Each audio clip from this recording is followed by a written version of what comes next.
Hello friends, my self सी अमित गौड़ और आज हम लाए हैं video on articles of association in companies act 2013 and साथ ही साथ हम ये भी जानेंगे आज की डिफरेंस क्या होता है memorandum of association and articles of association का। चलिए हम बड़ी जल्दी से आते हैं आर्टिकल्स ऑफ एसोसिएशन पे। पहले तो हम लोग ये समझे कि इसे बहुत आम भाषा में समझ जाते हैं। पहले अगर मान के चलिए आप लोग एक किसी दोस्त के साथ अपने किसी दोस्त के साथ एक पार्टनरशिप रन करते हैं, कोई बिजनेस रन करना चाहते हैं, तो आप लोग क्या करेंगे?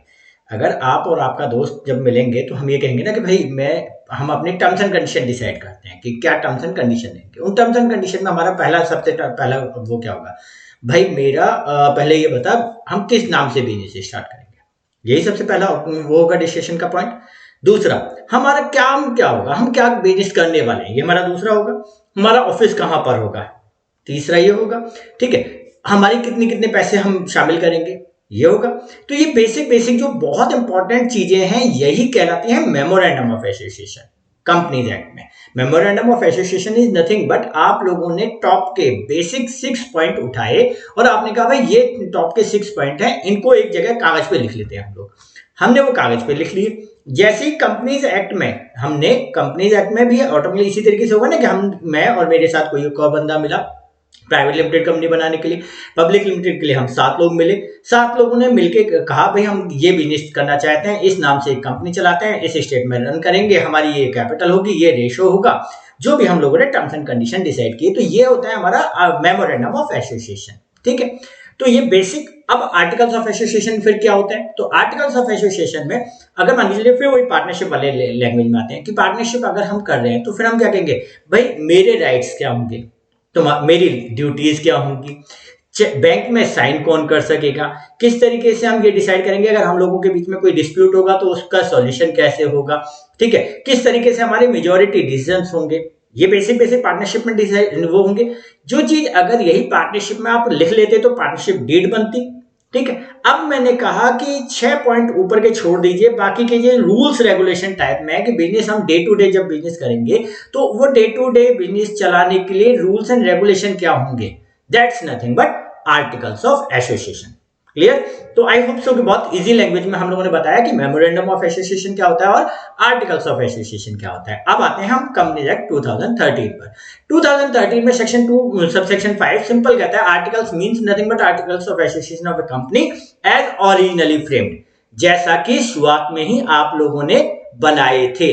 जो ओरिजिनली फ्रेम्ड हुए थे वो, या फिर as altered from time to time आप चेंज करते रहे उन आर्टिकल्स ऑफ एसोसिएशन में, तो जो अमेंडेड हो चुके हैं आज की डेट में, that's nothing but these are called articles of association. Articles of association are nothing but, अगर सिंपल भाषा में कहें कि हम लोग डे टू डे बिजनेस में किस तरीके से अपने बिजनेस को, अफेयर को, इंटरनल अफेयर्स को मैनेज करेंगे, उनके रूल्स एंड रेगुलेशन होते हैं। तो यही हम लोगों ने सिंपल बोला कि articles of association are nothing but rules and regulations of a company which are framed to manage the internal affairs, के इंटरनल अफेयर कैसे रन करेंगे। ठीक है, ये हम लोगों ने एक कागज पे लिखा। कागज पे लिखने के बाद मतलब एक हमने ड्राफ्ट करे, ड्राफ्ट करने के बाद हम लोग रजिस्ट्रार ऑफ कंपनीज को दे देते हैं। जैसे हम रजिस्ट्रार ऑफ कंपनीज को दे देते हैं तो फिर से ये पब्लिक डॉक्यूमेंट हो गए। तो ये हमारा डॉक्ट्रिन ऑफ कंस्ट्रक्टिव नोटिस के तहत हम ये मान के चलते हैं कि जो भी कोई सज्जन हमारी कंपनी के साथ रन करेगा बिजनेस, उसे ये पता होगा कि हमारी कंपनी में किस तरीके से बिजनेस रन किया जाता है, किस तरीके से डिसीजंस टेक ओवर किए जाते हैं, किस तरीके से डायरेक्टर्स का अपॉइंटमेंट होता है, किस तरीके से ऑडिटर का अपॉइंटमेंट होता है, किस तरीके से हमारे फाइनेंशियल रिकॉर्ड्स तैयार होते हैं, समथिंग ये सब चीजें तैयार किस तरीके से होंगे, यही सब चीजें बाहर वाले बंदे को भी पता हो जाएगी डॉक्ट्रिन ऑफ कंस्ट्रक्टिव नोटिस के अंदर में, जो हमने प्रीवियस हमारा जो वीडियो था उसमें ये सब चीजें डिस्कशन की थी। चलिए, तो हम लोग ये भी समझ लीजिए कि आर्टिकल्स जो होते हैं वो सब्सिडरी टू द मेमोरेंडम होते हैं, मेमोरेंडम के जूनियर का पार्ट प्ले करते हैं। ऐसा नहीं कि उससे सीनियर हो जाए, तो जूनियर का पार्ट प्ले करते हैं। अब अल्टीमेट जिस तरीके से सेक्शन 2 सबसेक्शन 5 ने डिफाइन किया आर्टिकल्स को, ये तो बेसिक हो गया कि इस तरीके से मतलब जो आपका आर्टिकल्स है जो टाइम टू टाइम चेंज होता रहा, अमेंडेड है, वो आर्टिकल कहलाता है। लेकिन आर्टिकल्स में होगा क्या, कंटेंट क्या होंगे, तो जो कंटेंट होते हैं वो हमारे सेक्शन 5 ऑफ कंपनीज एक्ट 2013 उसमें डिफाइन हुए। क्या उन्होंने कहा कि बेसिक, अगर इसे एक्ट की डेफिनेशन में जाए तो उन्होंने कहा कि भाई देखो ये बेसिक आइटम होने चाहिए। क्या होने चाहिए, regulation for the management of the company, main तो यही है, रूल्स एंड रेगुलेशन हम लोगों ने पहले ही बोला है कि हमारी कंपनी की मैनेजमेंट किस तरीके से रन की जाएगी, उसके रूल्स एंड रेगुलेशन क्या होंगे, ये बेसिक आइटम है। तो ये तो आप लोगों का पहला आइटम हुआ। दूसरा, any other matter may be prescribe, rules में कोई और मैटर प्रेस्क्राइब कर दिया जाए, वो आप लोगों का वो हो सकता है। तीसरा, provisions for entrenchment, entrenchment is nothing but मैं अपने आर्टिकल्स मैंने डिफाइन किए, मैंने बनाए, अब मैं ये चाहता हूं कि मेरे आर्टिकल्स में चेंज कैसे होगा। तो सभी को पता है कि भाई फिर तो सीधी बात है, आर्टिकल्स को में जब चेंज करना होगा तो आप अधिकतर कंपनीज में ये होता है कि 51% की जो मेजोरिटी होती है उससे वो काम चल जाता है। तो क्या हम 51% की मेजोरिटी से काम चलाएंगे, या हम चाहते हैं कि नहीं यार 50% नहीं भाई, हमारे यहाँ थोड़ी मेजोरिटी ज्यादा होनी चाहिए, ठीक है। तो उन कुछ आर्टिकल्स को चेंज करने के लिए अगर आपने कहा कि नहीं हमारे स्ट्रिक्ट प्रोविजन होने चाहिए, थोड़े टाइट होने चाहिए, ताकि वो रूल्स रेगुलेशन इजीली चेंज ना हो सके। मान के चलिए मैंने एक कंपनी बनाई, ऑटोमेटिकली मैं उसमें डायरेक्टर हूँ, मेरे को ये लग रहा है कि नहीं जी आज तो बेशक मैं डायरेक्टर हूँ, लेकिन हो सकता है कुछ समय बाद कोई भी बंदा और कंपनी में शेयर ज्यादा खरीद के हो सकता है मुझे जल्दी हटा दे। तो मैं कहता हूँ नहीं यार एक काम करते हैं भाई, डायरेक्टर्स को हटाने के लिए हम ये टर्म्स एंड कंडीशन रख रहे हैं, इन मतलब ये 51% से काम नहीं चलेगा। हम ये अपने आर्टिकल्स में ये टर्म्स एंड कंडीशन इस तरीके की रख सकते हैं कि नहीं भाई 51% नहीं चलेगा, 75% चलेगा, 67 2/3 चलेगा, कोई भी एक टर्म्स एंड कंडीशन। तो हम अपने आर्टिकल्स को अगर स्ट्रिक्ट करना चाहते हैं किसी कंडीशन में अल्टरेशन के लिए तो वो भी कर सकते हैं।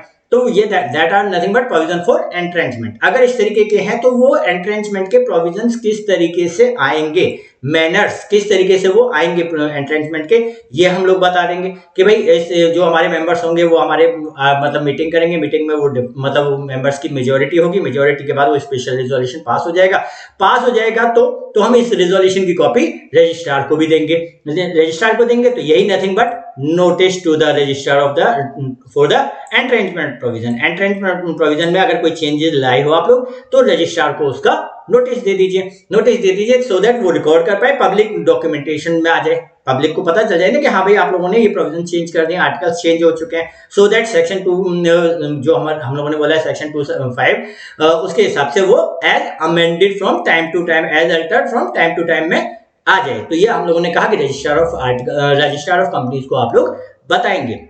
चलिए ये इसके बाद वो सेक्शन 5 ये भी कहता है कि जो फॉर्म ऑफ आर्टिकल्स है, आर्टिकल ऑफ एसोसिएशन है, वो आपकी टेबल F2J हम लोगों ने शेड्यूल आई में दे रखा है कि भाई ये टेबल F2J है, एक फॉर्मेट है, स्टैंडर्ड फॉर्मेट दे रखा है कि एक स्टैंडर्ड फॉर्मेट है भाई, आप इन टर्म्स इसकी ले पर, इसकी तर्ज पर आप लोग अपने आर्टिकल्स बना सकते हैं। हम लोगों ने एक स्टैंडर्ड दे दिया, एक मॉडल आर्टिकल्स आप लोगों को दे दिए हैं। चलिए हम लोगों ने कहा कि भाई ये भी हो सकता है कि जो हमने टेबल बनाई है, टेबल FGHIJ, मोटे मोटे तौर पे 5 तरीके की हमारी कंपनियां हैं, that's nothing but company limited by share, दूसरा हो सकता है company limited by guarantee having share capital, having company limited by guarantee without share capital, then unlimited company. तो इस तरीके से हमारी जो 5 कंपनियां होती हैं उन्हीं 5 कंपनियों के लिए 5 अलग अलग तरीके से हम लोगों ने वो दे दिया है फॉर्म ऑफ आर्टिकल्स। हमने कहा कि भाई आप एक तरीका से ये हो सकता है कि आप अपने आर्टिकल्स बनाएं, दूसरा तरीका ये हो सकता है कि हमारे आर्टिकल्स को ही आप एज इट इज एडप्ट कर लें, ठीक है। तो अगर आप एज इट इज एडप्ट करते हैं तो ये भी आपके लिए चल सकता है मॉडल आर्टिकल्स, कि आप लोगों ने एज इट इज कहा कि भाई हम अपने नए के बनाएंगे, जो सरकार ने बना रखा है हमें लगा कि भाई ये बिल्कुल सही प्रोविजन है और हमने एज इट इज एडप्ट कर लिया, ये भी हो सकता है। अगर आप लोगों ने एज इट इज एडप्ट नहीं किया, एज इट इज एडप्ट नहीं किया, ठीक है, तो इट मींस आपने अपने आर्टिकल्स बनाए। अब अपने आर्टिकल्स जब बनाए तो उनमें आपने ये प्रोविजन करा कि भाई मेरे आर्टिकल्स हैं और मैंने उसमें ये स्पेसिफिकली डिसअलाउड नहीं किया कि भाई टेबल F2J जो हमारे पर एप्लीकेबल है वो उनके ये प्रोविजन एप्लीकेबल नहीं होंगे। मान के चलिए किसी प्रोविजन में मैंने स्टैंडर्ड फॉर्मेट को नहीं यूज किया, मान के चलिए सरकार ने कहा था भाई इस वाले केस में जनरल रिजोल्यूशन से काम चल जाएगा, मैंने कहा नहीं जनरल रिजोल्यूशन नहीं, मेरे यहाँ तो स्पेशल रिजोल्यूशन चलेगा, वेल एंड गुड, आपके आर्टिकल्स बन गए। अब आपने मान के चलिए किसी मैटर पे, किसी और मैटर पे कोई भी टर्म्स एंड कंडीशन नहीं लिखी है, ठीक है। आप पहली शर्त समझ लें, पहले तो हम लोगों ने कहा है डू नॉट एक्सक्लूड और मॉडिफाई द रेगुलेशन। हम लोगों ने पहली बात तो ये टेबल F2J के जो भी हमारे आर्टिकल से उनको एक्सक्लूड नहीं किया, एक। दूसरा, हमने जो अपने रूल्स बनाए बाय चांस उसमें वो मैटर इग्नोर कर दिया जिस मैटर पे टेबल F में स्टैंडर्ड आर्टिकल दिया हुआ था। मान लीजिए टेबल F एप्लीकेबल है मेरे ऊपर और मेरे टेबल F में एक आर्टिकल लिखा हुआ है कि भाई ये इस तरीके से होगा, मैंने उस आर्टिकल्स को बनाया ही नहीं, अपने आर्टिकल्स में इनकॉर्पोरेट ही नहीं किया और ना ही उसका कॉन्ट्रेरी बनाया। ठीक है, मैंने कॉन्ट्रेरी भी नहीं बनाया, याद रखना कॉन्ट्रेरी नहीं बनाया होना चाहिए। ठीक है, तो डू नॉट एक्सक्लूड, ना तो मैंने एक्सक्लूड किया ना ही मैंने मॉडिफाई किया। अब इस केस में चूंकि कोई कहेगा कि भाई साहब आपके यहाँ तो इस मैटर पे आर्टिकल्स में लिखा ही नहीं है, तो हम कहेंगे कि ठीक है यार, एक काम करो ना, जो टेबल एफ में लिखा हुआ है वो मेरे ऊपर एप्लीकेबल कर दो। तो ये nothing but companies registered of commencement of this act 2013 जब एप्लीकेबल हुआ, उसके बाद से हमने सिंपल ये बोला कि हमारे स्टैंडर्ड आर्टिकल्स हैं, अगर आप उनको एक्सक्लूड नहीं करते हैं और आपके आर्टिकल्स में कोई प्रोविजन ऐसा है जिसपे वो साइलेंट है इस मैटर पे, इस किसी मैटर पे, तो हम ये कहेंगे कि भाई एक काम करो, हमारी टेबल F2J उस पे चले जाओ और उस पे जो कहता है वही जो डिसीजन है वही आपके ऊपर एप्लीकेबल हो जाएगा।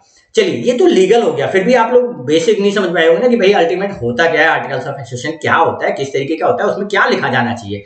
तो फिर से हम बेसिक समझ लेते हैं कि क्या क्या मोटे मोटे आइटम होते हैं।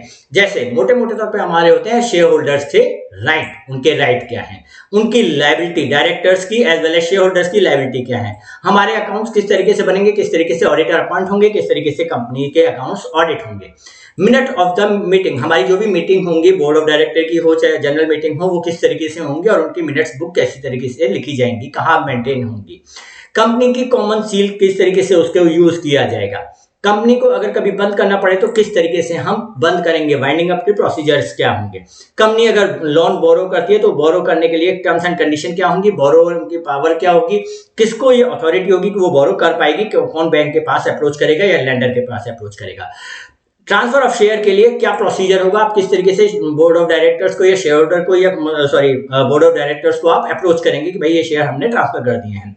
ठीक है, चलिए, procedure for alteration of the share capital, अगर शेयर कैपिटल को कभी चेंज करना पड़े तो उसके लिए क्या प्रोसीजर होगा। इसी तरीके से अगर आपको जनरल मीटिंग करानी है तो उसको किस तरीके से उसमें मीटिंग कॉल अप होगी, किस तरीके से उसका नोटिस इशू होगा, कितने दिन का प्रायर नोटिस देना पड़ेगा, अगर मिनिमम नोटिस देना पड़े, किसी रीजन से शॉर्टर पीरियड नोटिस देना पड़े तो वो किस तरीके से देंगे आप लोग, मिनिमम अटेंडेंस, एक एजीएम कर रहे हैं या जनरल बॉडी मीटिंग कर रहे हैं तो उस समय मिनिमम अटेंडेंस क्या होगी, बोर्ड ऑफ डायरेक्टर्स के केस में कोरम क्या होगा, minimum attendance is nothing but quorum, तो वो कोरम किस तरीके से होगा, कितने का लोगों का होगा, देन एजीएम का एजेंडा क्या होगा, फाइनेंशियल रिकॉर्ड्स किस तरीके से मेंटेन किए जाएंगे, कहां पर वो रिकॉर्ड होंगे, किस तरीके से कौन उन्हें वेरीफाई कर पाएगा, इंस्पेक्शन कैसे कर पाओगे आप लोग। ठीक है, then determination of accounting period हमारा क्या होगा, कोई जरूरी नहीं है कि आप लोग सोचे कि 1 अप्रैल से लेकर 31 मार्च तक का ये हमारा होगा, हो सकता है मैं तो नहीं फॉलो करना चाहता, मैं तो चाहता हूं कि मेरा अकाउंटिंग पीरियड 1 जनवरी से लेकर 31 दिसंबर तक हो। क्यों? क्योंकि मेरी कंपनी विदेश में ज्यादा काम करती है, अमेरिका में ज्यादा काम करती है और वहां पे accounting period is nothing but calendar year होता है, तो मैं तो उसके हिसाब से करना चाहूँ। बिल्कुल ठीक है, आप लोग अपने आर्टिकल्स में लिख दीजिए कि आपका अकाउंटिंग पीरियड किस तरीके से होगा। And then determination of passing of resolution, एक रेजोल्यूशन किस तरीके से पास होता है, जनरल रेजोल्यूशन होगा 51% मेजोरिटी या स्पेशल रेजोल्यूशन होगा तो किस तरीके से वो प्रोसीजर होगा। तो इस तरीके से हमारे रूल्स एंड रेगुलेशन होते हैं, that's nothing but articles of association. चलिए, आप लोगों ने ये थियोरेटिकल पढ़ा, आज के डेट में ये भी सबको पता है कि स्पाइस में वो हमारे फॉर्म डिटरमिन होते हैं। चलिए, एक एग्जांपल के तौर में एक आपको दिखाते हैं हम लोग क्या, स्पाइस का आर्टिकल्स ऑफ एसोसिएशन। ठीक है, टेबल एफ हम लोगों ने बनाई कंपनी लिमिटेड बाय शेयर्स के लिए। ठीक है, ये टेबल एफ हम लोगों ने कहा कि टेबल एफ जो है ये हमारी हो गई आर्टिकल्स ऑफ एसोसिएशन की। चलिए जी, अब क्या हुआ, हम लोगों ने कहा in these act companies act 2013 कहलाएंगे, सील होगी, कंपनी की सील होगी। ठीक है, प्राइवेट लिमिटेड कंपनी होगी तो उसका क्या, किस तरीके से हमारे राइट होंगे, right to transfer of share होगा। ठीक है, जो हम लोगों ने सेक्शन प्राइवेट लिमिटेड कंपनी की डेफिनेशन में हम पढ़ेंगे। तो इस तरीके से शेयर कैपिटल और उनके राइट्स क्या होंगे, शेयर होल्डर के उनके राइट्स में वेरिएशन किस तरीके से किया जा सकता है, ये हम लोगों ने लिख दिया। लियन अगर हमारे शेयर पार्टली पेड है तो उनको कोई किस तरीके से गिरवी रख पाएगा, नहीं रख पाएगा, हमारा राइट होगा किस तरीके से होगा।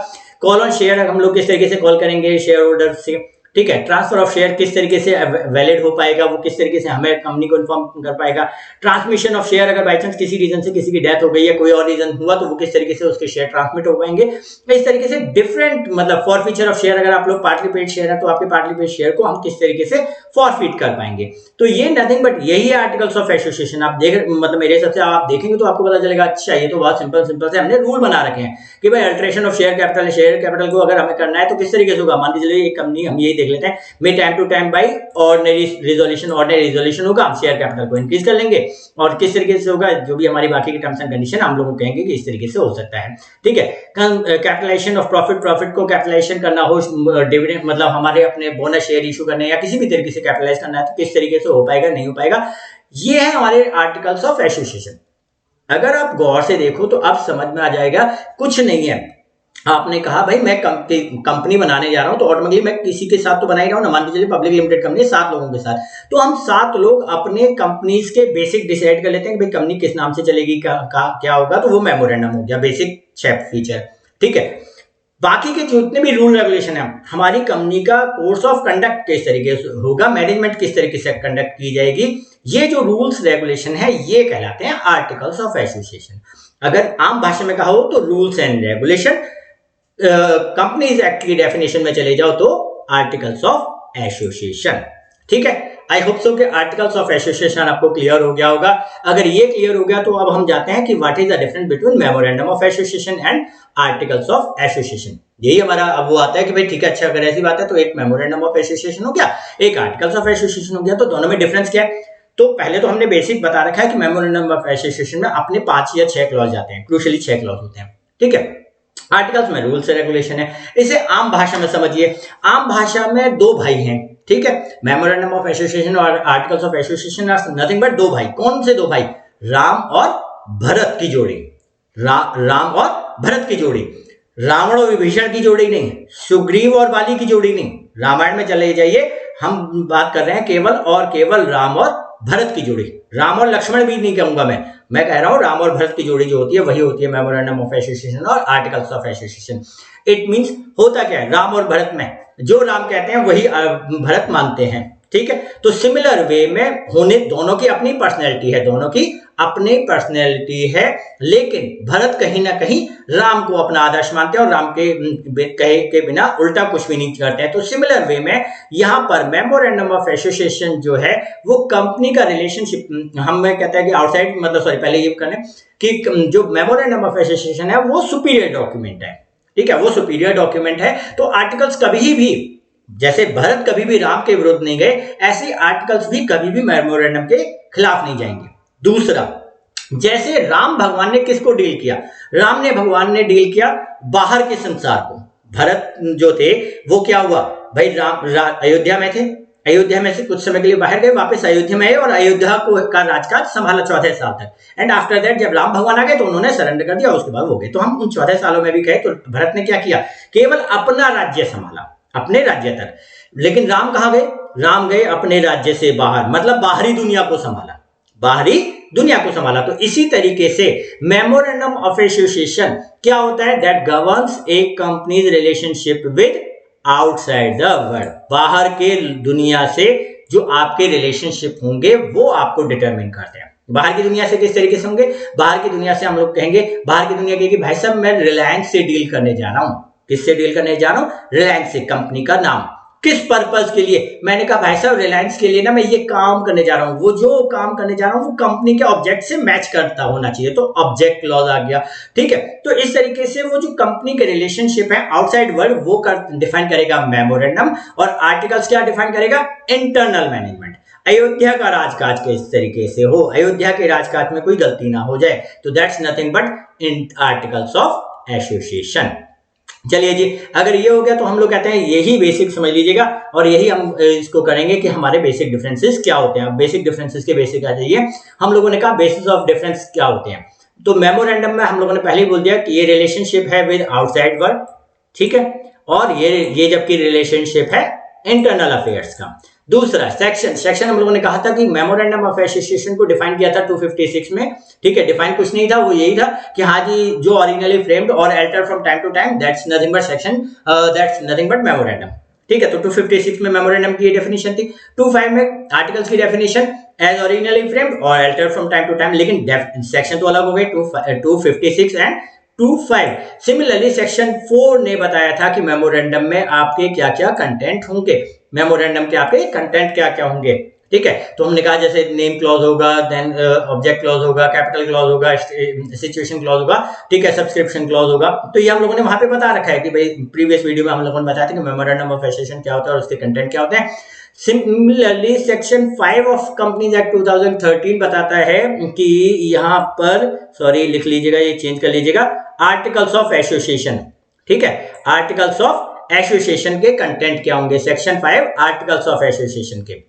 चलिए जी, ऑब्जेक्टिव, इसका मेमोरेंडम का बेसिक ऑब्जेक्टिव होता है कि कंपनी के ऑब्जेक्ट क्या है, किस पर्पस के लिए कंपनी बनाई गई है, जबकि यहां पर होता है कि कंपनी के रूल्स रेगुलेशन क्या है, कंपनी के management, internal management and affairs किस तरीके से मैनेज होंगे।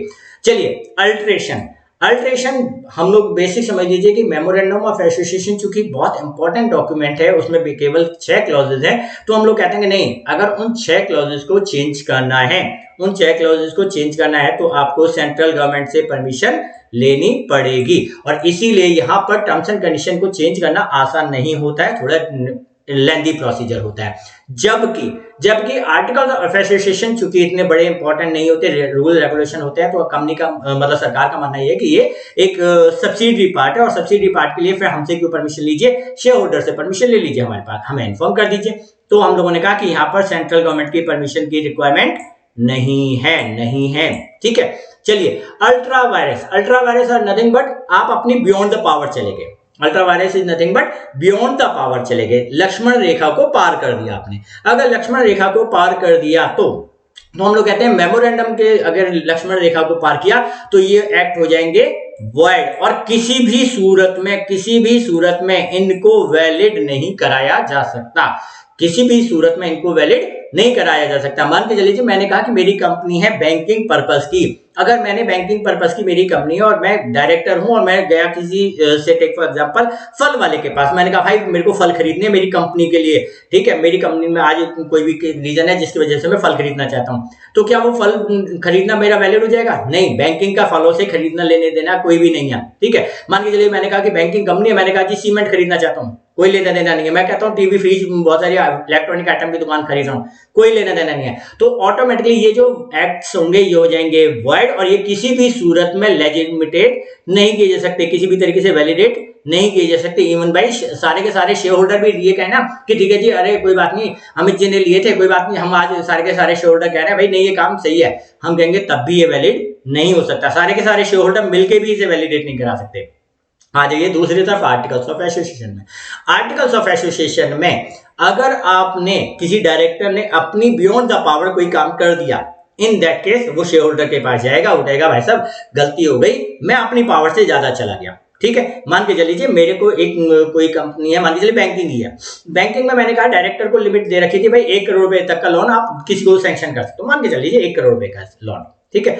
अब उस केस में उसने सैंक्शन कर दिया किसी को 2 करोड़ रुपए का, इन दैट केस वो शेयर होल्डर के पास जाएगा, सॉरी सर मेरे से गलती हो गई है, मैं अपनी लिमिट को क्रॉस कर गया, अब बताओ क्या कर सकते हैं। तो कहेंगे ठीक है भाई एक काम करो, शेयर होल्डर की मीटिंग करो, शेयर होल्डर कहेंगे ठीक है यार एक काम करो, हम इनकी पावर ही बढ़ा देते हैं 1 करोड़ से 2 करोड़ इस पर्टिकुलर पर्पस के लिए, वापस हम कहेंगे भाई ये पर्पस के लिए 2 करोड़, और वापस जनरल पर्पस से आ जाना 1 करोड़, या हो सकता है भविष्य के लिए हम परमानेंट डिसाइड करते हैं 2 करोड़ ही कर दें, ठीक है। तो कहीं ना कहीं यहां पर शेयर होल्डर्स उसको रेटिफाई कर सकते हैं, और रेटिफाई का मतलब ये उसे वैलिडेट किया जा सकता है।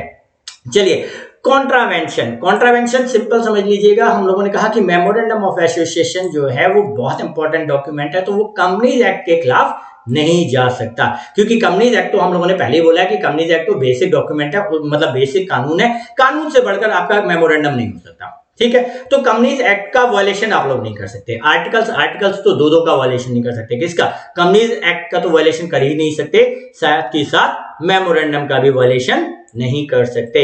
मेमोरेंडम का भी वायलेशन कर दिया तो वो आर्टिकल भी गलत हो जाएगा, ठीक है। And then last but not the least, table, हमारे शेड्यूल आई में हमारी टेबल्स दे रखी हैं, एक मैं स्टैंडर्ड जो हम लोगों ने पहले भी बताया था कि स्टैंडर्ड वो दे रखे हैं, तो टेबल A to E जो है ये है standard format of memorandum, A to E, ABCDE ये जो है ये है स्टैंडर्ड मेमोरेंडम ऑफ एसोसिएशन। दूसरी तरफ टेबल F to J जो है वो है हमारे स्टैंडर्ड आर्टिकल्स ऑफ एसोसिएशन, ठीक है। तो ये हमारे बेसिक डिफरेंसेस हो जाते हैं memorandum of association and articles of association में। आई होप सो कि आपको ये समझ में आ गया होगा आज के वीडियो के बाद कि हाँ जी मेमोरेंडम ऑफ एसोसिएशन क्या होते हैं, आर्टिकल्स ऑफ एसोसिएशन क्या होते हैं, दोनों में डिफरेंसेस क्या है, ठीक है, ये अगर क्लियर हो गया हो तो हमें लगेगा कि आज का वीडियो सफल हुआ हमारा। ठीक है, अगर इसके बाद भी आपकी कोई क्वेरी है तो प्लीज आप हमें कमेंट जरूर कीजिएगा, कमेंट करके बताएं। साइड बाय साइड हम लोग चाहेंगे कि आप लोग इसे लाइक एंड शेयर जरूर करें, इसके ताकि हमारे को मोटिवेशन हो। Plus last but not the least हमारा फिर से फेमस कोट कि हम लोगों ने पढ़ाया, आप लोगों ने सुना, लेकिन आप लोगों ने पढ़ा नहीं है। तो प्लीज आप अपनी स्टडी मॉड्यूल के थ्रू गो थ्रू जरूर होइएगा। जब एक बार गो थ्रू होंगे तभी आप लोगों को ये बेसिक क्लियर होगा। ठीक है, होप सो कि आपको ये समझ में आए, और अगले वीडियो में हम कोशिश करेंगे कि डॉक्ट्रिन ऑफ अल्ट्रा वायरस के ऊपर हमने अगला वीडियो लेकर आए। जब तक वो वीडियो आएगा तब तक के लिए अलविदा, थैंक यू।